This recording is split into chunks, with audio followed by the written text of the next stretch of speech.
سوال یہ ہے کہ جماعت میں جو نئے دوست یا جو نئے بیعت کر کے شامل ہونے والے احباب داخل ہوتے ہیں جماعت میں، ان کو کتنا عرصہ تک نو مباح شمار کیا جائے؟ کیا اس کی کوئی مثال آن وسلم کے زمانے سے جس وقت داخل ہو اس وقت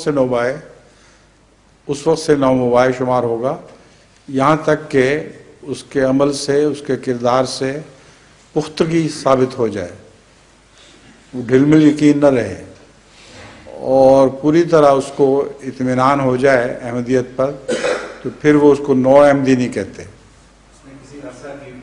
کیا کسی عرصہ کا عرصہ تو بیاہ شادی کے جھگڑوں میں بنایا ہوا عرصہ ایک، ویسے تو کوئی عرصہ نہیں ہے اس کے لیے۔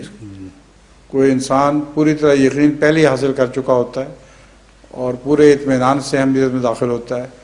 کچھ لوگوں کو وقت لگتا ہے، سوچتے سمجھتے رہتے ہیں، بعد میں احمدی ہو جاتے ہیں، مگر پھر بھی بولتے رہتے ہیں، کچھ سوال پوچھتے رہتے ہیں۔ تو ان کے لیے جب تک ان کا دل مطمئن نہ ہو جائے اس وقت تک وہ نو احمدی کہلائیں گے۔